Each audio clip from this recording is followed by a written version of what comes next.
Donald Trump is cracking under the pressure of his disastrous war in Iran as things escalate. Donald Trump has blinked yet again. He's saying he is now going to remove sanctions from Iranian oil right now, as the price per barrel of oil now is hitting $120 per barrel. So now Iran is having sanctions removed from their oil. So Iran is getting rewarded. And Donald Trump is cracking in so many other ways this morning as well. The Pentagon is asking for more than $200 billion in a defense supplemental right now because we're running out of munitions and weapons. Pete Hegseth held a press conference this morning where he says, we need more money to kill the bad guys. Please give us more money. $200 billion. Do you all remember, as Alex Jaquez explains, that 20 million people saw their healthcare premiums double because $30 billion to be invested in healthcare was too much? Now they're doing $200 billion in a defense authorization supplemental. Is what they want the taxpayers to pay. And now we're learning also about the damage that was caused by those Iranian retaliatory strikes on the Ras Laffan industrial city facility in northern Qatar. Remember when the U.S. and Israel launched those strikes yesterday on the South Pars facility in Iran, and Iran said, okay, well, we're going to take out the liquefied natural gas, the LNG facilities in Qatar. And then Donald Trump's like, oh, don't do that. We had nothing to do with the strike in the South Par Iranian facility. That was all Netanyahu. We didn't know about it when obviously Donald Trump authorized it with Netanyahu. Well, now, according to the Qatar Energy CEO, Saeed Al-Kalbi, Iran's attack on the Ras Laffan industrial city damaged facilities that produce 17% of Qatar's LNG export capacity. Now it's going to take 2 to 3 years to fully repair. 3 to 5% of the global liquefied natural gas capacity has now been wiped out in the past 24 hours in these retaliatory strikes. Let me give you just these data points right here. Data point number 1, Pete Hegseth press conference this morning saying, yes, $200 billion, give or take a few. That's what it costs to kill the bad guys. I don't know, Pete. How about to keep Americans alive? How about we take care of Americans who are struggling to live right now? What the hell is this Trump regime doing? Watch what Hegseth says. Play this clip. Both what happened with Midnight Hammer and what happened with that as well. As far as $200 billion, I think that number could move, obviously. It takes money to kill bad guys. So we're going back to Congress and our folks there to ensure that we're properly funded for what's been done, for what we may have to do in the future, ensure that our ammunition everything's refilled, and not just refilled, but above and beyond. I mean, President Trump, as he said, rebuilt the military in his first term, didn't think he'd use it as dynamically in his second, but he had. So thank goodness he did that. And now, if you're like, wait a minute, Ben, they're removing sanctions from Iran? Aren't they attacking? How is that possible? I will show you Treasury Secretary Scott Bessent, where he announces, yep, after removing oil sanctions from Russia and allowing Russia to sell its oil, now we're going to do that to Iran. And wait a minute, though. Doesn't seem like the oil prices are going down. Doesn't seem like this is working. It seems that what you're showing the market is that you are all panicking right now. And as a result, the price of oil is going up, up, up, up, up. Here, play this clip of Treasury Secretary Scott Bessent saying, after unsanctioning Russian oil, we're now unsanctioning Iranian oil? Are you kidding me? Play this clip. Effort. We had a break the glass plan across the administration and at Treasury. We unsanctioned Russian oil. We knew that there were about 130 million barrels on the water, and we created supply that is beyond the Straits of Hormuz. So we anticipated this. We knew that there could be a temporary, and I want to emphasize temporary, choke point there. And there was 130 million barrels of floating storage. In the coming days, we may unsanction the Iranian oil that's on the water. It's about 140 million barrels. So depending on how you count it, that's 10 days to 2 weeks of supply that the Iranians had been pushing out. That would have all gone to China. In essence, we will be using the Iranian barrels against the Iranians to keep the price down for the next 10 or 14 days as we continue this campaign. And folks, as Donald Trump is panicking, Iran is like just giving the middle finger and showing you don't faze us. I mean, look what just happened. Iran has just set up what it's calling an approved shipping corridor through the Strait of Hormuz. Iran is now allowing select vessels to pass through the Strait of Hormuz along routes inside its territorial waters after prior approval, with at least one tanker reportedly paying around $2 million for transit, according to Lloyd's List. So what they're doing now is they've basically offered select countries to have their ships pass through the Strait of Hormuz, and they're collecting it at like a toll. They're now making money from this war and further entrenching their control over the Strait of Hormuz. Now, you would think that the commander-in-chief of the United States should be someone very focused right now, very focused, sharp, strong. No, here's what Donald Trump's posting this morning. Rare Trump sneakers listed for $180,000 at SneakerCon in Riyadh. I don't think they're doing SneakerCon in Riyadh anytime soon or anytime in the future, Donald. I mean, just want you to think about how deranged this post is. Imagine you're in Riyadh, you've engaged in all these pay-for-play schemes with Donald Trump, you've enriched his family, you do the buildings for him, you help his sons, you just give them all of this money because you believe you're paying for the play of protection.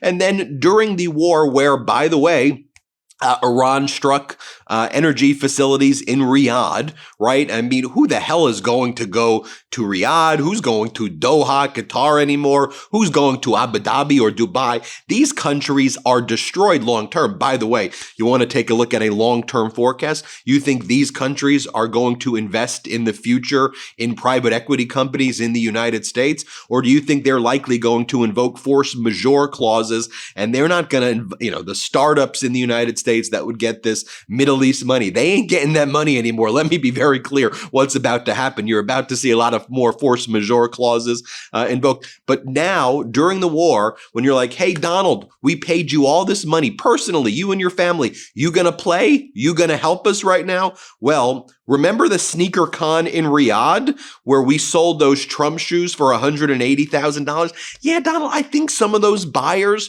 were hoping to get some influence, and now, boom, you destroyed the entire Middle East. What else is Donald Trump posting this morning? He's posting about windmills. He goes, from Douglas McKinnon. This is a photo yesterday on the drive from LA to Palm Springs. Hundreds of these pieces of junk windmills. No surprise, the president, but only 10% of them working as we drove past. Eagle and bird killers, which suck the taxpayers dry. My best to the president. What are you even talking about? By the way, I live by those. I'm close enough to those windmills over there. And you look at them. Do you guys even understand the way the windmills work and why some of them are off and some of them are on? I don't even want to go into this, but why are you posting this right now when you're seeing the Middle East descending into a series of strikes on oil and gas facilities as a result of this disastrous war in Iran? I mean, just look right here at this map. You see, following the U.S. and Israel's attack on South Pars, but Donald Trump's like, I had nothing to do with. Look at the facilities that were hit in Riyadh, Saudi Arabia right over there, then in Qatar, and now guess what? Good luck trying to get a long flight in the future or trying to catch flights in the future in general. Airlines, Times is reporting, airlines have been warned to expect cancellations and some jet fuel rationing starting next month due to the closure of the Strait of Hormuz. Long-haul flights may be most affected as airlines could have trouble securing fuel for their return journeys. And look, I know that we've been talking a lot about oil, liquefied natural gas. We talk a lot about the price per barrel, but we should also be talking about fertilizer because a lot of fertilizer comes from the Middle East. We should be talking about helium as well. A lot of things that are critical to our day-to-day existence, which we take for granted right now. Those supply chains are about to be utterly destroyed. They are utterly destroyed, and we're going to start feeling the ripple effects soon. While Pete Hegseth says, $200 billion, what can you do? Then Pete Hegseth attacks our allies in Europe. He goes, all of our ungrateful allies. Here, play this clip. The world, the Middle East, our ungrateful allies in Europe, even segments of our own press should be saying one thing to President Trump. Thank you. Let's hear from the chairman of the Joint Chiefs, General Kane. Hey, Donald Trump and Pete Hegseth keep on saying that Iran doesn't have any ballistic missiles, but we keep seeing ballistic missiles and Shahid drones strike the Arab neighbor. So do they still have ballistic missiles, General Kane? Listen to what General Kane says. Hint, hint. The answer is yes, of course they have it because we see it. It's not AI. Okay, it's not AI slamming into the LNG facilities in Qatar or in Riyadh. It's not AI hitting the facilities in Bahrain. We see it. Here, play this clip right here of what General Kane says. Let's play it. Came into this fight with a lot of weapons.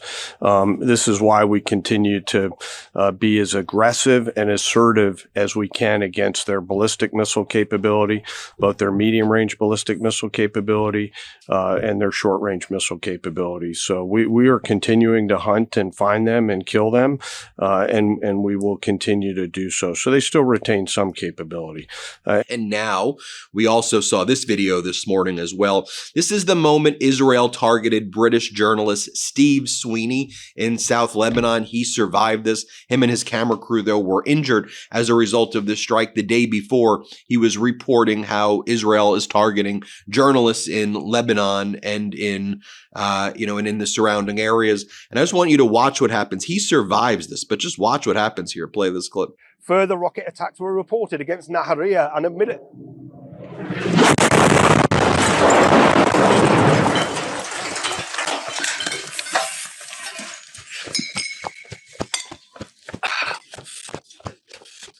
Fucking hell. I'm going to do another video on this morning. Tulsi Gabbard, after testifying in the Senate yesterday, is now testifying before the House of Representatives. Shout out to Democratic Congressmember Gomez for his questioning right here. He did some really great questioning. I'll highlight this more in a longer video that I'll put out this morning. Here, play this clip. To it. Director Gabbard, last year you testified that Iran was not building a nuclear weapon. Do you stand by that statement? Yes or no? Context matters with that statement. Yes or no? Iran had all of the materials and capabilities to do so. Mr. Chairman, I reclaim my time. It's an easy answer. You either stand by what you said last year or not. It is a serious question that requires the totality Director Gabbard, of the information I reclaim my available. time. I reclaim my time. When President Trump was asked about your testimony, he said you were wrong. Were you lying or not?